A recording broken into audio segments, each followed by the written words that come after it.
Dios les bendiga, mis hermanos. Amén. Bendiciones. Le damos las gracias al Señor una vez más porque estamos acá en este lugar, con gozo, con alegría, hermano. Así es, Señor. Dice la palabra de Dios que más son los que están con nosotros que los que están en el mundo.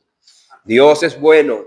El libro de Hebreos dice que cuando nosotros nos reunimos acá a alabar, a glorificar, a exaltar nuestro Dios, nos reunimos también con una cantidad de ángeles y almas que ya están en la presencia del Señor, glorificando, alabando y bendiciendo su nombre, hermano.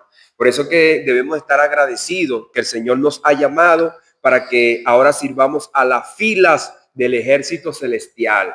Aunque hay cosas que espiritualmente nosotros no podemos ver, y eso es lo que siempre estamos acá reunidos, indagando, escudriñando la palabra de Dios para que esas cosas que espiritualmente no podemos ver no sean declaradas por medio de la palabra de Dios en nuestra mente, en nuestro corazón, y entonces lo hemos creído por la fe. Amén. Amén. Es pues la fe, la certeza de lo que se espera, la convicción de lo que no se ve.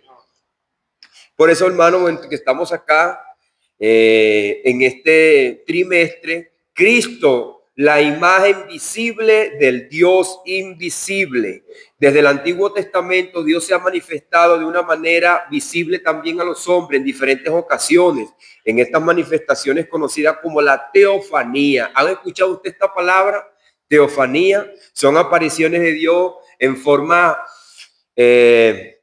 perceptible, aunque Dios nos mostró su gloria de una manera así como quizás aquellos grandes hombres querían. Sin embargo, al estudiar la escritura vemos cómo las teofanías están estrechamente relacionadas con la manifestación de Cristo, porque Cristo es la parte visible del Dios invisible. Así que si hay una manifestación también en el antiguo pacto, esto es el reflejo de Cristo, quien es la imagen visible del Dios invisible, como lo dice Colosenses 1:15.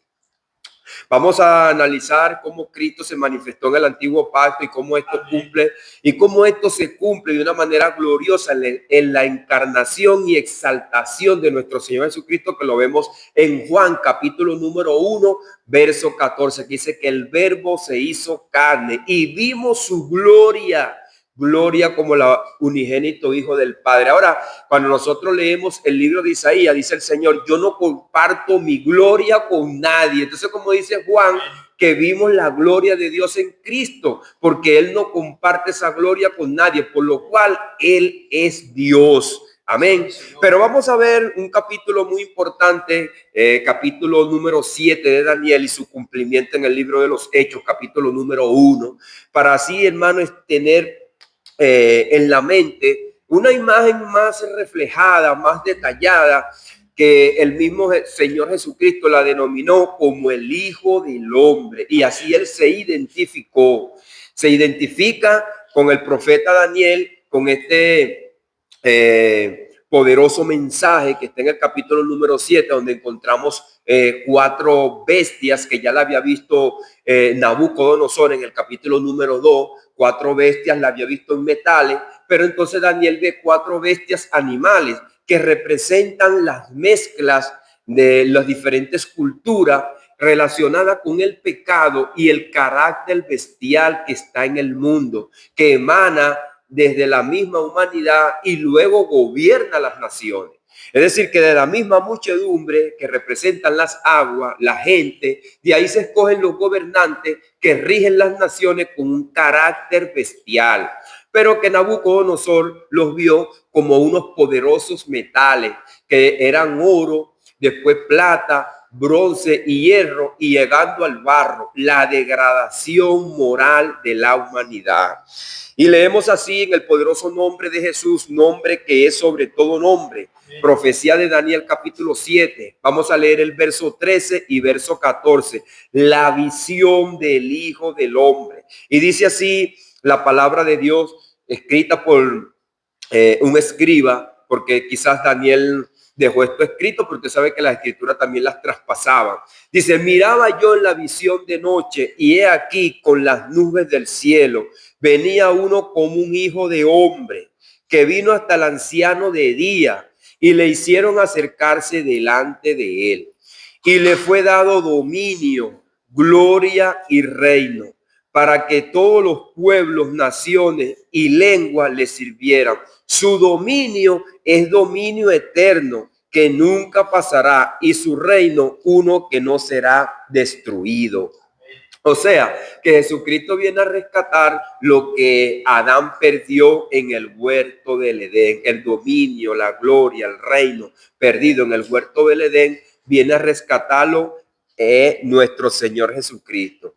Ahora, fíjese que también hay una parte acá que no la tengo, pero que vamos a verla más adelante acá, como le he comentado en el libro de los Hechos. Pero como nosotros estamos viendo en relación a la imagen de Dios, que es Cristo Jesús, entonces dice el profeta: miraba yo en la visión de noche, y aquí con las nubes del cielo venía uno. Y entonces dice, miraba yo, o sea, es algo visible. Él está viendo un hijo de hombre, pero que este hijo de hombre recibe el dominio, la gloria y el reino. Y habíamos comentado antes que Daniel tuviese esta visión, el profeta Oseas y también Jeremías e Isaías siempre declaran que Dios no comparte su gloria con nadie. Entonces, ¿cómo es que este personaje que está acá recibe gloria y reino, poder, dominio y sobre todas las naciones y reino?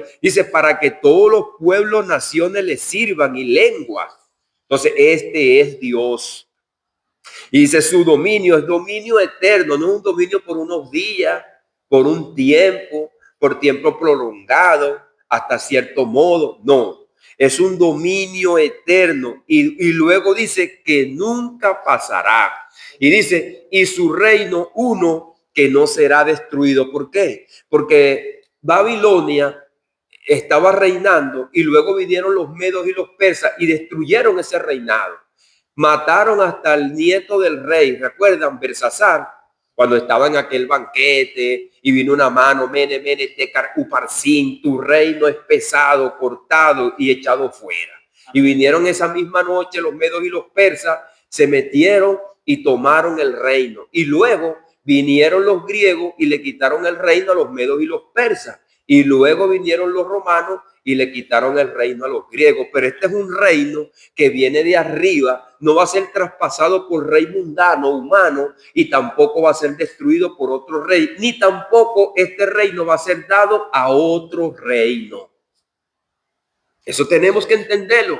Y eso es lo que la nación de Israel estaba equivocada. El reino es de Cristo, no es de ninguna nación aquí abajo, hermano. Ni tampoco se iba a dar a otra nación. Ahora, todos aquellos que vienen a los pies de Cristo reinan con él.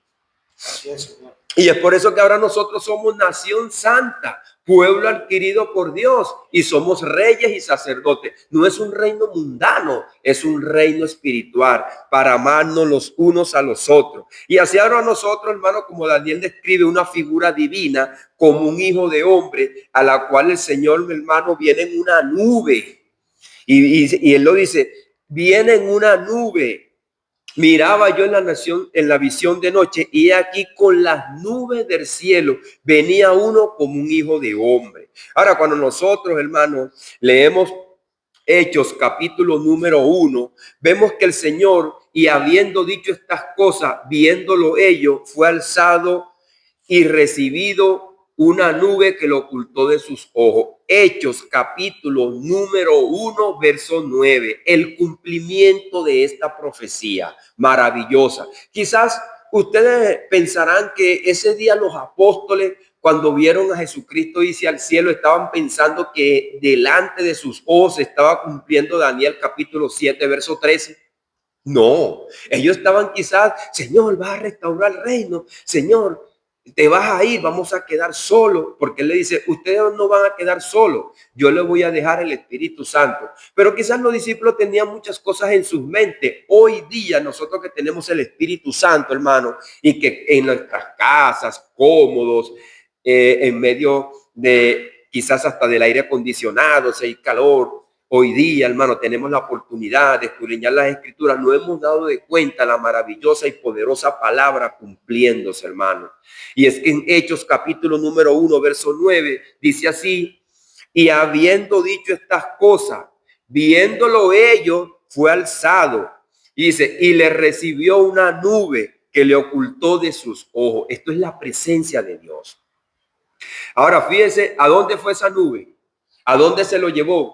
Dices Hechos, capítulo número 2, verso 32, y subiendo a lo alto se sentó a la diestra del Padre. Entonces ahí Jesús recibe esa gloria, como dice Mateo, capítulo 28, verso 18.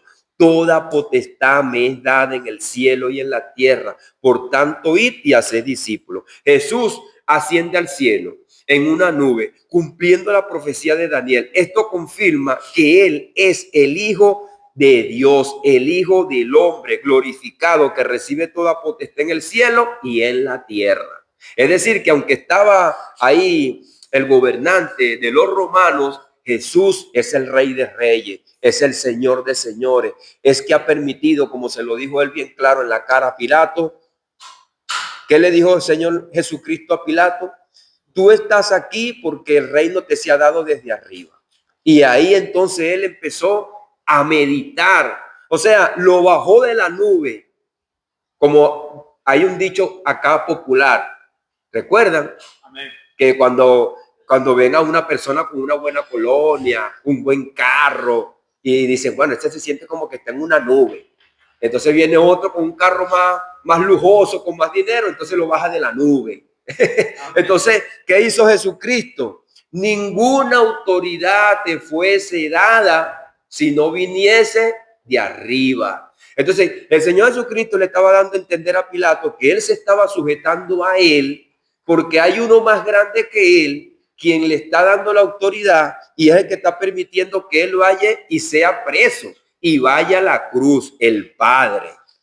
Así que este cumplimiento, hermano, poderoso, maravilloso, nosotros lo estamos viendo acá en las Escrituras, pero que quizás los discípulos no estaban viendo que Daniel, capítulo número 7, verso 13, cuando dice, miraba yo en la visión de noche y aquí con las nubes del cielo venía uno como un hijo de hombre, se estaba cumpliendo delante de sus ojos, en viendo que el Señor Jesucristo era tomado en una nube y llevado al cielo a la diestra del Padre.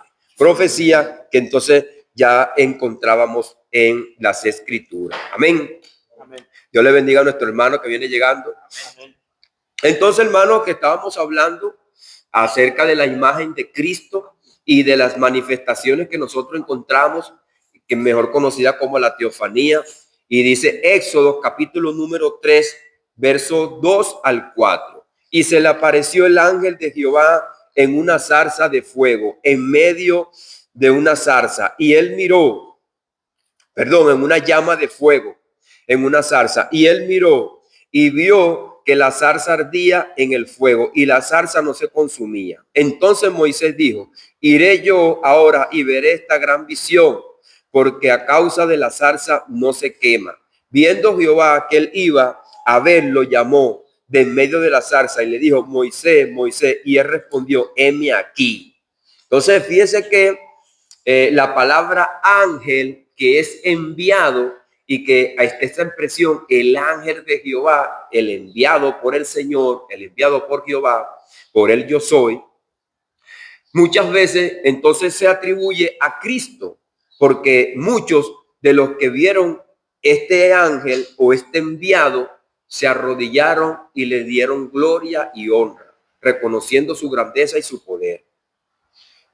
Cuando nosotros también vemos el libro de Daniel, ustedes se acuerdan que ellos fueron echados, los tres, Sadrach, Mesach y Abednego, fueron echados al horno de fuego. Amén. Que vinieron del cautiverio, Misael, Ananías y Azarías, esos tres personajes que fueron cambiados sus nombres y que también fue cambiado el nombre de Daniel. Hermano, cuando el rey va a ver el horno, dice que hay 4 personajes y que hay uno que es como los dioses, dice, que su aspecto no es el aspecto de esos 3 jóvenes, sino que hay un personaje adentro y que su aspecto es aspecto como hijo de los dioses. O sea, estaba viendo el hijo de Dios. Estaba viendo el mismo personaje que Daniel nos está reflejando, que más adelante Nabucodonosor va a reconocer la grandeza y honra a este personaje, que no es nada más y nada menos que nuestro Señor Jesucristo. Amén. El ángel de Jehová, identificado como Jehová mismo, Cristo, antes de su encarnación, se manifestó como la teofanía. Ahora también, hermano, cabe destacar que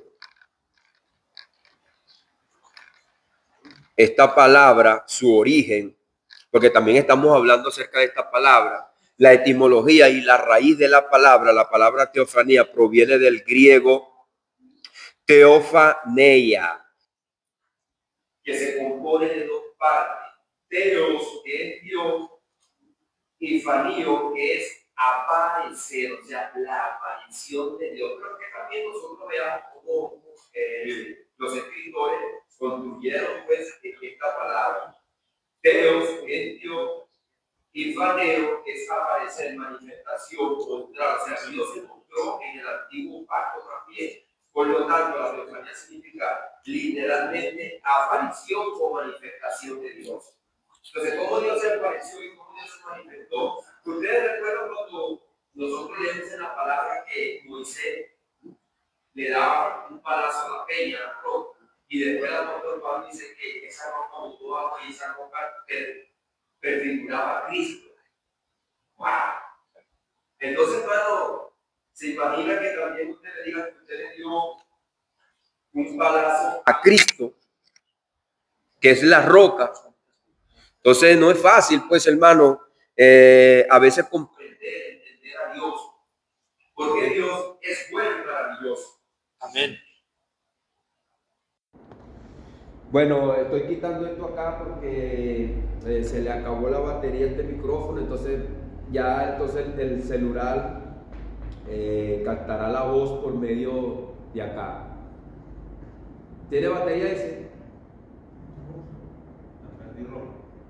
Bueno, entonces no, vamos a dejarlo así para que...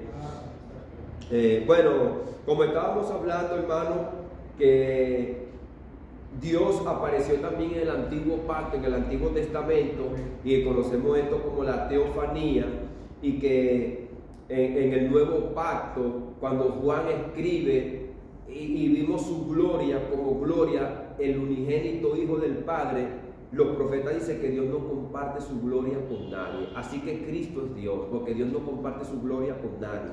Y es por eso que también estábamos hablando que todos estos imperios pasaban y vino un reino que recibió la gloria, y esa gloria no iba a ser traspasada a nadie, porque solamente es de Él. Y ese es el error y grave entendimiento que tuvieron los judíos, que pensaban que Cristo le iba a dar la gloria a ellos, y Él no comparte su gloria con nadie, con ninguna nación. Lo dice ahí: este reino no será dejado a otro reino, sino que Él comparte esa gloria con aquellos que se humillan de corazón y en el espíritu, no en la carne, ni mundanamente. Es por eso que ahora nosotros vemos en el libro de Apocalipsis, capítulo número 1, versos 5 y 6, que nosotros somos reyes y sacerdotes. No es un reino terrenal como estas grandes naciones que prefiguraban un reino de oro, de metal precioso, pero que se fueron degradando y llegaron a barro. Y luego Daniel nos describe en el capítulo número 7 como grandes bestias que devoran y destruyen. No es el reino de Cristo así, es un reino de amor, que el que lo va a recibir es con amor, con misericordia, no haciéndole la guerra a otro para destruirlo. Ahora, cabe destacar, hermano, que el reino del mundo es descrito por los grandes profetas como Babilonia, y que si las personas que están en Babilonia no huyen a Cristo, serán destruidos. Fíjense que no le va a dar el reino la fuerza tampoco, serán destruidos, porque tampoco podrán conquistar el reino de Cristo con la guerra. Ahora, la primera vez que nosotros vemos en este contexto en los padres de la iglesia, especialmente en la tradición griega primitiva, vemos en hebreo la teofanía, la vemos ahí usada en Éxodo, y es donde se le aparece la gloria de Dios a Moisés. Ahora, a veces también, usted sabe que esto está prefigurado, como le dije, en ejemplos bíblicos, como en Abraham, en el capítulo número 18, versos 1 y 2, después de la aparición de Jehová en Manré. estaba sentado en la puerta de la tienda en el calor del día. Y dice, y alzó sus ojos y miró, y aquí 3 varones que estaban junto a él. Y cuando los vio, salió corriendo a la puerta de la tienda a recibirlo y se postró en tierra. O sea, uno de estos 3 varones estaba el ángel de Jehová, el Hijo de Dios. Aquí vemos cómo el personaje de Abraham, este personaje, va y rinde adoración a el ángel de Jehová, al enviado por Dios, que venía entre ellos. También vemos otra vez en el monte Sinaí, en Éxodo 19, versos 18 y 19. Ahí se muestra la gloria de Dios que había descendido en el fuego, el humo, cómo subía un humo y todo el monte se estremeció en gran manera. Esto también lo encontramos en Hebreo. Recuerda que el Señor dice, quítate el calzado de los pies, la tierra tiembla, los montes se derriten por la presencia del Señor. Y dice que hasta una bestia que pisara el monte va a morir, lo dice en el libro de Hebreo. Y que ahora nosotros también, hermanos, estamos expectantes ante la gloria de Dios. Porque si el ministerio antiguo fue con gloria, cuánto más este que nosotros estamos recibiendo ahora. Dios se manifiesta de una forma visible y audible, mostrando su majestad y su poder al pueblo de Israel. Bueno, ya vimos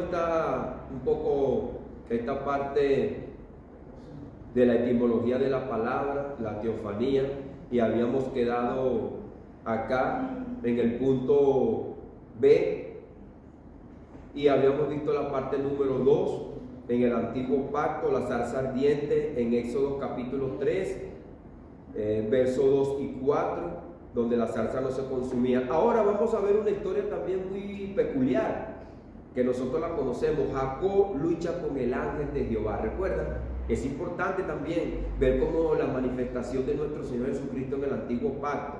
Dice, Génesis capítulo número 32, versos 24 y 30. Sin olvidar, hermano, la enseñanza que hemos estado viendo, la imagen de Dios, Cristo, pero que también la conseguimos no solamente en el nuevo pacto, sino también en el antiguo pacto. Génesis 32, versos 24 al 30, dice así: así quedó Jacob solo y luchó con él un varón hasta rayar el alba. Con él un varón hasta rayar el alba. Y le dijo, no se dirá más tu nombre Jacob, sino Israel, porque has luchado con Dios. Esta es una de las interpretaciones que le dan a este nombre Israel, el que luchó con Dios, pero también le dan la interpretación o el significado de príncipe. Entonces Jacob le preguntó y le dijo, declárame ahora tu nombre. Y el varón le respondió, ¿por qué me preguntas por mi nombre? Y lo bendijo allí. Y llamó Jacob el nombre de aquel lugar Peniel, porque dijo, vi a Dios cara a cara y fue librada mi alma. ¿A quién vio? A Dios cara a cara. Ahora fíjense que no fue librado su cuerpo, su vida, su familia, porque él estaba huyendo de su hermano. Recuerdan, el hermano venía con 400 hombres a caballo, hombres de guerra. ¿A qué venían? A besarlo, a abrazarlo, a destruirlo, hermano, porque el hermano venía a descobrarse el engaño y la trampa que él le había hecho cuando le quitó la primogenitura. Engañó al padre y le quitó la bendición, y entonces dijo, este es el momento en que me la va a pagar. 400 hombres a caballo.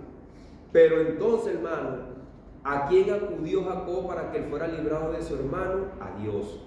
Eso es lo que tenemos que hacer nosotros cuando veamos en aprieto, hermano. Siempre acudir a Dios. Y fíjense lo que dice aquí este personaje. Es como cuando una persona llega aquí a la congregación porque la mujer lo dejó, porque no haya cómo dejar las drogas, porque lo botaron de la casa, porque lo botaron del trabajo. Él viene aquí a librar y salir de esa olla de presión que tiene. Pero entonces aquí conoce a Dios cara a cara y se da cuenta que no es librado de la angustia, sino que es librado del pecado. ¿Entiendes? Él fue con un motivo peculiar a Dios, pero cuando él ve a Dios se le revela su pecado, su maldad, y dice, vi a Dios cara a cara y fue librada, ¿qué? Mi alma, no mi familia, no mi cuerpo, no mi vida, mi alma. Este hombre entonces, hermano, cuando dice la palabra de Dios que nosotros conocemos a Dios, nosotros somos salvos, porque Dios se revela en nuestras vidas, y entonces nos da a entender la palabra que este hombre entonces ahí conoció a Dios y fue salvo. Dice, este varón con quien Jacob luchó es una manifestación de Dios en forma humana. Eso es lo que muchos eruditos, hermanos, concluyen, porque él lo tocaba y lo sentía, y dice que su muslo fue descoyunturado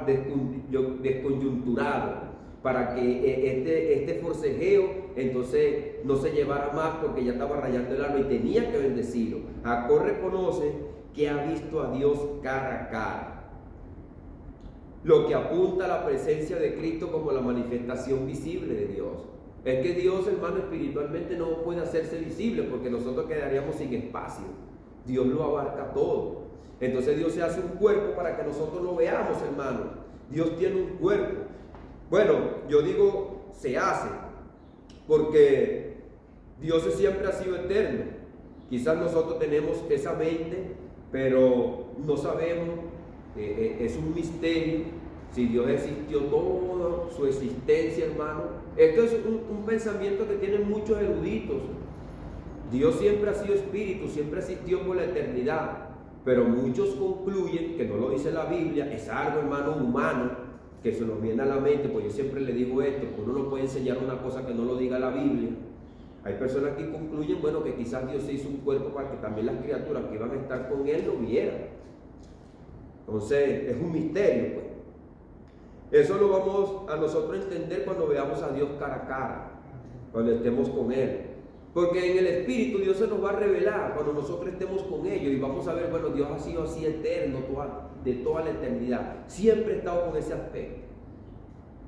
Tipologías de Cristo en el Antiguo Testamento, como Cristo en el desierto, como la roca. Eso se encuentra en Éxodo 17, verso 8. Dice, he aquí, yo estaré delante de ti allí sobre la peña, en Horeb, y golpearás a la peña, y saldrá de ella agua, y beberá el pueblo. Y Moisés hizo así en la presencia de los ancianos de Israel. Pero recuerdan que él golpeó la peña con molestia, porque el pueblo estaba desesperado, no estaba... Dios nos sacó de Egipto para que muriéramos aquí de sed. Entonces él, hermano, no mostró un carácter reverente, sino que molesto golpea la peña. Y ahí el Señor le dice que debido a su carácter, a ese error que él cometió, un pecado, porque a veces decimos error, Dios no lo dejó entrar a la tierra prometida, porque dice que no lo honró.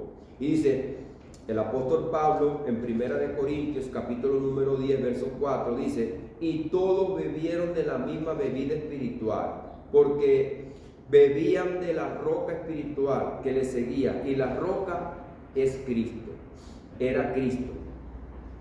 Aunque lo dice en pasado, pues hermano, Cristo sigue siendo el mismo de ayer, de hoy, por los siglos.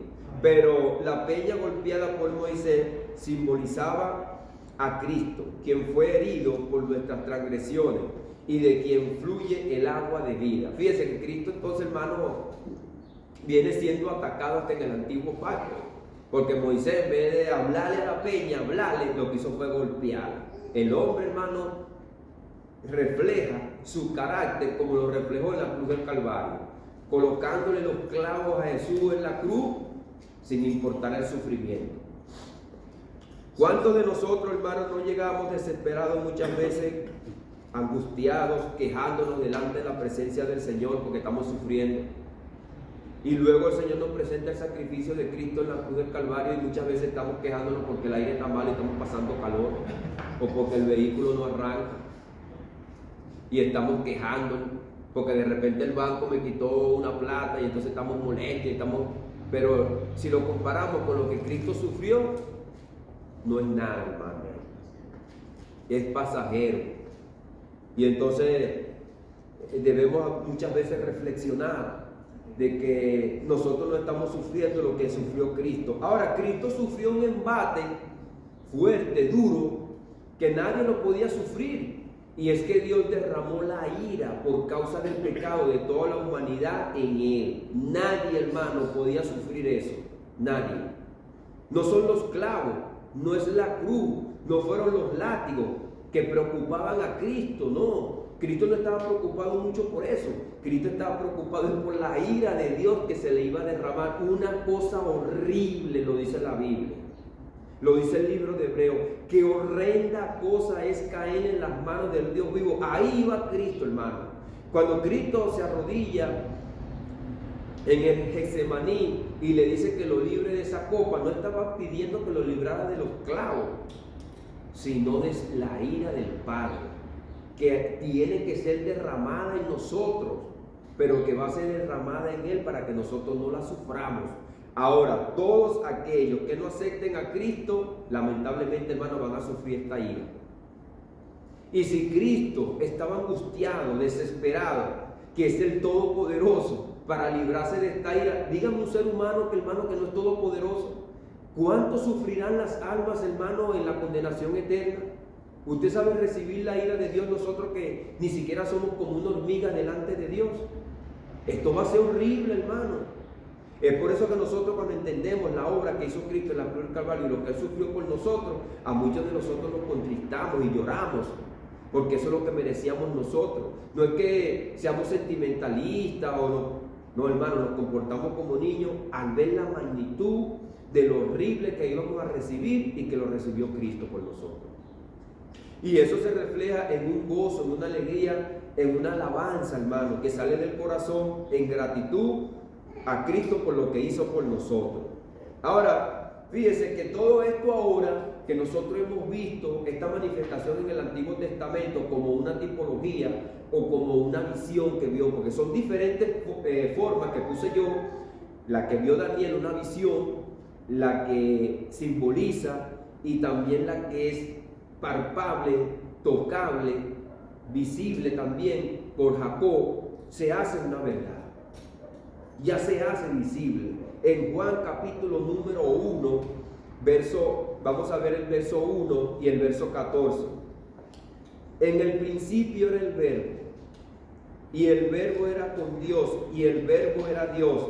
Ahora, fíjense lo que dice el 14 ahora. Y aquel verbo fue hecho carne. O sea, esa palabra que nosotros conseguimos en el antiguo pacto, que fue manifestada intermitentemente por varios segundos o horas o lapso de tiempo, dice, y aquel verbo fue hecho carne, y también fue manifestado por palabra, porque fue manifestado proféticamente que vendría un hijo. No era visible, no era palpable, pero sí era por la palabra. Y dice ahora Juan, y habitó entre nosotros, y vimos su gloria, gloria como el unigénito del Padre, lleno de gracia y de verdad. La palabra verdad también es descrita por los grandes profetas en el antiguo pacto, que aquel personaje declararía la verdad, y la verdad entonces traería la justicia, y la justicia entonces haría libre a todos aquellos que la aceptaban. Entonces Cristo viene a hacer ese cumplimiento, hermano, de lo que se veía en el antiguo pacto intermitentemente. Dice que ahora habitó entre nosotros. Bueno, por lo que nosotros vemos en las Escrituras y lo que muchas personas calculan, 3 años y medio en manifestar el ministerio. Pero Cristo tuvo 33 años según aquí en la tierra. Porque si él comenzó su ministerio a los 30 años y pasó 3 años con los discípulos, o 3 años y medio, porque ahí está en ese debate, o 3 años o 3 años y medio. Entonces Jesucristo, hermano, se fue con 33 años, humanamente, aunque Él es eterno, pero tuvo un lapso de tiempo aquí que pudieron abrazarlo, pudieron hablar con Él, ver cómo se manifestaba, qué decía, qué hablaba. La gente se maravillaba, aun cuando niño, a los 12 años, que es los estudios que se dan, habló con los grandes sacerdotes, habló con los reyes, y la gente se maravillaba que estaban en el templo, que estaban pasando pues la fiesta de la Pascua. Se quedó con los grandes sacerdotes y le declaraba las maravillas de Dios. Ahora, en el Antiguo Testamento Cristo se manifestó en diferentes formas, pero en el Nuevo Testamento Él se encarna de manera definitiva, revelando la gloria de Dios en carne humana. La gloria de Dios en carne humana. Aunque su cuerpo no destellaba, como el capítulo número 17 de Mateo, que vimos la transfiguración, hermano, Cristo reflejaba amor, gozo, paciencia, pero también autoridad y poder. Porque las señales que Jesucristo hacía es para mostrar la gloria de Dios, hermano. Su amor, su misericordia, su verdad. Ahora, la teofanía de Cristo en el Antiguo Testamento nos muestra que Jesús no es solamente una figura del Antiguo Pacto, sino que se ha estado presentando desde la eternidad, manifestándose al pueblo de Dios. Entonces, o sea, cuando nosotros leemos Hebreos 13:8, que dice, Jesucristo es el mismo de ayer, de hoy y por los siglos. No es simplemente una manifestación intermitente que viene y se va y fugaz, sino que es un personaje que es eterno, que aunque no lo describe la Biblia de esa manera, nos da detalles, pero vemos después que en el Nuevo Pacto, cuando se manifiesta, Juan dice que es el Verbo y que es Dios y que estaba con Dios y que existe de la eternidad. Esto, hermano, le da un duro golpe a las falsas enseñanzas que nosotros encontramos hoy día, que dicen, como estaba predicando nuestra hermana Luciana, que ella preguntaba, ¿qué dicen las falsas religiones acerca del Espíritu Santo y de Cristo? Que el Espíritu Santo es una fuerza activa como la electricidad. La electricidad es una fuerza, un poder, que si usted toca ahí un cable de 220, dos cables, usted cae muerto y tiembla y se agarra una, creo que 13.000 voltios, van por las guayas esas que nosotros vemos afuera, 13.000 voltios, que son transformadas por el transformador, y nosotros tenemos la 220 para nuestras casas o 110. Bueno, usted toca una guaya de esa de 13.000 voltios, usted queda como una carne molida, así mismo, literalmente. Pero esa corriente afuera, ese poder, no piensa, no siente, no habla, no entiende, no tiene sentimientos. Entonces, muchas personas allá afuera que están en una religión, así quieren poner el Espíritu Santo como una fuerza activa, o sea, que se activa, pero que no piensa, no habla, no siente. Entonces, hermano, esa es una herejía, porque el mismo Dios se ha manifestado a través del Espíritu Santo, y los santos hombres de Dios reconocieron el Espíritu Santo como Dios y como el Señor de forma espiritual, porque Dios es espíritu, y si es santo es el Espíritu Santo, pero que también tiene una parte visible, pero que también tiene una parte como un alma, como nosotros, que está estática ahí, pero que tiene una también que se expande para todas partes, para estar en todas partes. Entonces Dios tiene sentimientos, hermanos, siente como nosotros. Fíjense que el libro de Osea, cuando Dios llama a Osea a que se busque una mujer de la mala vida, una mujer prostituta, es para darle a entender al pueblo lo que él le duele, así como Osea le dolía que la mujer lo engañaba, se iba, lo dejaba, y él lloraba y andaba por el pueblo con esa pena porque la mujer andaba con otros maridos y después lo volvía a buscar a él, le tenía hijo de otro y él se dolía y le daba vergüenza. Así también Dios, ante su creación, ante los ángeles, le da vergüenza cuando nosotros, hermanos, no honramos su nombre, lo dejamos y buscamos falsos dioses y falsas religiones. Qué triste y lamentable, hermano, y trágico cuando cristianos evangélicos que conocen a Cristo van a un brujo. Y eso es lo que decía el Señor, van a consultar a los medios, a los brujos, no van a consultar al Dios vivo y verdadero. Y entonces Dios saca a este profeta y le hace ver y entender al pueblo, hermano, que Dios no es un Dios insensible, que Dios se afecta, hermano, por lo que nosotros hacemos. A nosotros nos duelen las cosas que nuestros familiares, amigos, vecinos, la gente que nosotros amamos, nos dicen, nos hacen. A Dios también, hermano. Por eso nosotros hemos sido hechos imagen y semejanza de Dios. Nosotros debemos de pensar, cuando vamos a tomar decisiones, vamos a hacer cosas que afectan a otros, pero que también afectan a Dios. Entonces, nosotros vemos este estudio importante, que nosotros podamos ver cómo la palabra de Dios se fue cumpliendo progresivamente. Dios se manifestó de una manera en el antiguo pacto, pero en el nuevo pacto hace pues posible esta realidad que Dios habita como hombre con los hombres, en medio de los hombres. Ahora, fíjense pues que Juan describe a Jesucristo como la palabra verbo, que quiere decir la palabra de Dios. Y los profetas, hermanos, como dice el apóstol Pedro, que en el antiguo pacto declararon, o sea, todas estas profecías acerca de Cristo, dice que el Espíritu de Cristo que habitaba en ellos, o sea, el Espíritu Santo, que es el Espíritu de Cristo, el Espíritu Santo, le daba a ellos esta revelación de que vendría el Señor Jesucristo y se manifestaría. Pero ellos no pudieron estar con Cristo.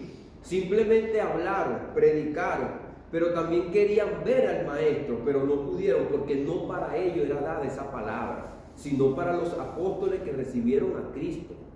Entonces, eso es lo que quiere decir ahí, que los profetas del antiguo pacto solamente lo que hicieron fue profetizar, decir, hablar, ver un destello de la imagen de Dios. Pero los discípulos la recibieron, hermano. Durmieron con el mismo Cristo, comieron con Él, lo abrazaron, le preguntaron, cosas que los profetas no pudieron hacer. Daniel ve al Hijo del Hombre, ve una visión, pero usted no ve ahí que Daniel le dice al Hijo del Hombre, dime esto, dime aquello. Dice que venía un personaje y le declaraba las cosas, enviado por Dios. ¿Quién es este Hijo de Hombre? ¿Quién es esto? O sea, le declaraba la visión, pero no directamente, porque los discípulos tuvieron un privilegio grandísimo, hermano, enorme, que fue preguntarle a Cristo las cosas, decirle, Señor, ¿cuál es el camino? Le decía, fíjense que nosotros tenemos palabras que son netamente de gran bendición para nosotros y poderosas declaraciones de discípulos que andaban con Jesús, que quizás son criticados por nosotros por ser incrédulos. Entonces Tomás, un incrédulo, le dice, Señor, yo no sé el camino, yo no sé esto, nada, o sea, como decimos nosotros acá en el argot popular, tapado de mente. Ese tapado de mente por él, nosotros tenemos palabras poderosas hoy en día, hermano. Dios convierte las cosas que nosotros la vemos quizás para burla o chiste en bendición para nosotros. Los discípulos quizás, bueno, tú no entiendes. Cuando nosotros estamos en una universidad y empieza el profesor a hacer eso un poco de números, quizás muchos entienden, pero otros por allá están, bueno, me explicar. Y el profesor dice, está hablando. Entonces otros se burlan. Quizás se burlaría, pues Cristo habla, pero no entiende, cada rato está preguntando. Por causa de él, nosotros tenemos la palabra, hermano. Dice que todas las cosas nos ayudan a bien. Entonces, por causa de ese discípulo que de repente no tendría la mente un poco corta, no entendía mucho, entonces dijo, Señor, ¿dónde está el camino? O era salido también, como Pedro. ¿Cuál es el camino? ¿Dónde está el Padre? Nosotros tenemos todas estas palabras que nosotros vemos de nuestro Señor Jesucristo. Y es que el Espíritu Santo, hermano, ya tenía un plan. Y todo lo que le venía a la mente a los discípulos, nosotros también tenemos que entender que los dones son dados debido a nuestra capacidad y habilidad. Entonces, debido a la poca capacidad, el Espíritu Santo lo usó. La naturaleza humana la utiliza el Espíritu Santo para que nosotros tengamos la palabra perfecta. Todas esas preguntas que muchas veces nosotros hubiéramos querido hacerle a Cristo, así tuviese mucha capacidad o poca capacidad, nosotros las encontramos acá en la Biblia. Ya son resueltas, hermano. Nosotros tenemos aquí los argumentos que son necesarios para creer y entender a Dios. Nosotros la tenemos en la Biblia, hermano. Son argumentos poderosos que llegan a nuestro corazón y nos han transformado y nos mantienen fiel y firme acá, hermano. Ahora, nosotros debemos ahora entender una parte práctica para nuestras vidas. Saber y entender que esta presencia de Dios que estuvo aquí en la tierra y que se fue visiblemente, está ahora por medio del Espíritu Santo, hermano. Que si nosotros no vemos a Cristo todos los días con nosotros, como los discípulos lo veían y quizás se cohibían de hacer cosas malas, nosotros tenemos el Espíritu Santo habitando en nuestras vidas. Aunque no lo podamos ver visiblemente, nosotros, hermanos, lo sentimos, lo palpamos y lo vivimos, porque nosotros sentimos la paz del Señor, sentimos el amor del Señor, sentimos su misericordia, sentimos que somos hijos de Dios. Entonces, ¿cómo nosotros podemos aplicar este estudio en nuestras vidas? que debemos de reflexionar, que aunque nosotros vemos personas, objetos, cosas visibles en esta vida, son hechas por Dios. Dios nos las dio, y aunque no lo veamos a Él como lo vieron los discípulos, visiblemente tenemos el Espíritu Santo, hermano, y que tenemos que sujetarnos, darle la gloria a Dios que Él nos ha llamado, nos ha escogido, y que sabemos que la presencia de Dios anda con nosotros. Fíjense que Dios no nos ha puesto una nube todos los días para que ande con nosotros como se la puso el pueblo de Israel, ni tampoco una columna de fuego, pero nos ha dado lo más importante, que es el Espíritu Santo. Josué le pregunta a Moisés que por qué el Espíritu Santo había sido derramado a dos ancianos por allá que no estaban con los otros ancianos, que el Señor le dijo: toma unos ancianos para que sean consejeros y te ayuden a llevar la carga, y Dios le derrama el Espíritu Santo a ellos, y después le derrama a otros dos por allá, y José va y critica y juzga eso, y Moisés le dice: ojalá que el Espíritu sea derramado en todo el pueblo, así Dios los va a controlar. Más fácil, porque entonces el temor de Dios iba a venir a esa gente. Y dice: ojalá, le sale una exclamación, ojalá. Entonces ese ojalá se hace una realidad por medio de Jesucristo, hermano, y la fe. Lo que dice Oseas, capítulo número 2, verso 28, y derramaré de mi espíritu sobre toda carne. Esa realidad fue como una profecía que hoy día nosotros la estamos viviendo y gozando. Dios les bendiga, Dios les guarde, mis hermanos. Amén.